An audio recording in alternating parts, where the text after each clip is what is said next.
If you were to ask me this offseason who has the best chances to be the first overall pick in the 2027 NFL draft, Colin Simmons is a name that I would have brought up. He had 9 sacks as a true freshman last year for Texas coming out of Duncanville, and he's just continued that level of production. He already has 7 sacks in this 2025 season. He's not only a guy that shows up in the stat sheet, I think he's a guy that has tangible impact on the outcome of games, and that's what we saw in this Vanderbilt game. There was 2 possessions in this first quarter where Colin Simmons just pretty much took the ball and gave the ball back to this Texas offense, and it's pretty easy to win games when you have players that on the defensive side of the ball can just steal possession. I think Colin Simmons did that twice in this first quarter. So this first play we're going to look at, Colin Simmons, every year there's guys with double-digit sack numbers that don't get drafted early. Colin Simmons not only has the production to get drafted early, he has the traits, that first step, the explosiveness. He's got one of the first steps in the country, one of the best first steps in the country. The way that he's able to just get into the backfield on the split second. You can take a look at this first one here.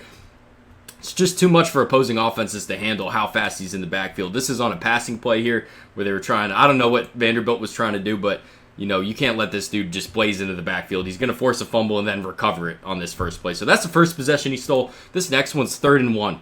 This is a great position for a Vanderbilt offense. If you have an offense that's in a lot of 3rd and 1s, you're going to score a lot of points just because it's a pretty high conversion rate. That's assuming that Colin Simmons isn't on the opposing defensive line. When you have a player that can get in the backfield this fast, when you draw this up, you think Vanderbilt's drawing this up with this guard meeting this edge rusher, this defensive lineman in the backfield like this, 4 yards into the backfield. When they drill this in practice, this guard is meeting this defensive lineman at the line of scrimmage, maybe a yard in the backfield, so this running back can make a decision a lot later in the run. Well, this running back gets the ball, and then all of a sudden, number 1's in his face in the backfield, and you see right here, Colin Simmons is in a position to make like a 5-yard tackle for loss.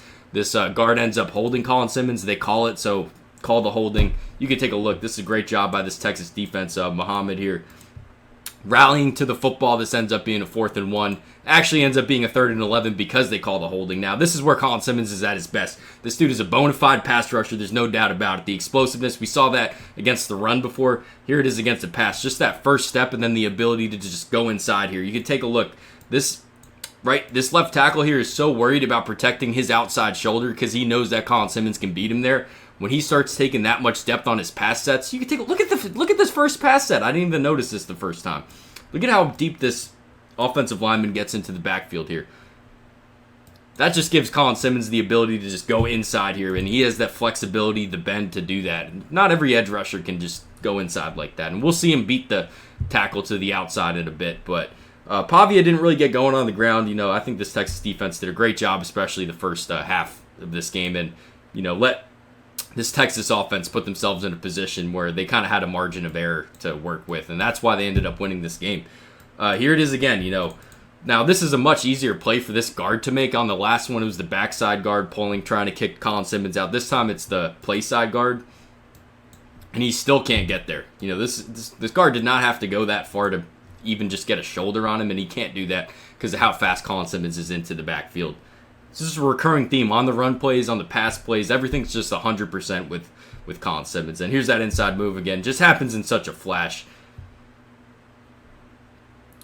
Little bit of a bull rush. We saw a couple plays like that in this Vanderbilt game, but what I really get excited about Colin Simmons is his ability to just go around the edge and then go inside. And we're going to see that again in this game here.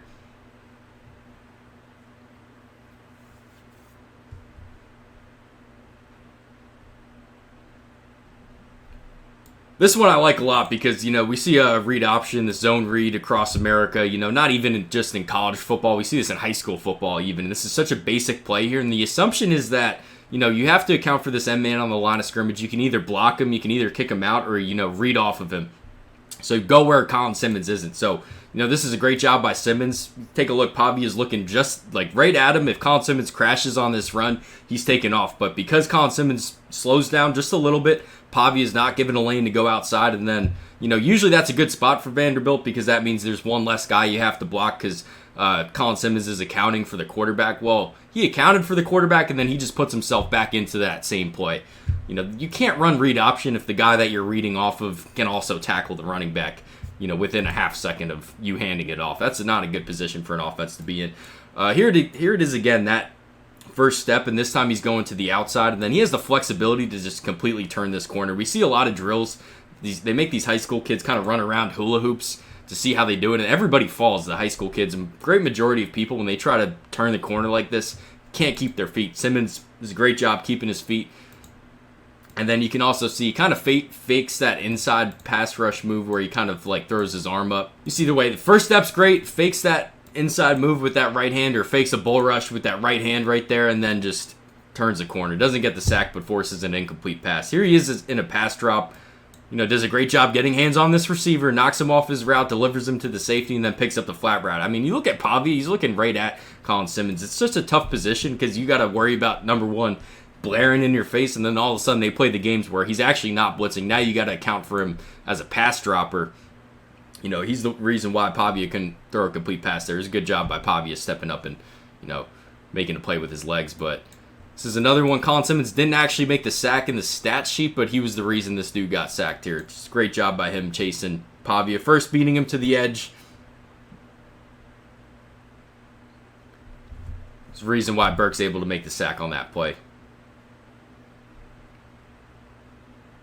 Yeah, Colin Simmons is having a great season. He was a lot of fun to watch in this Vanderbilt game. I'm really excited to see how his career finishes out because, he's only a sophomore. It's kind of crazy to think about. This dude was only playing high school football 2 years ago. But please check out we-draft.com if you want a place to store all your draft evaluations. Thanks for watching.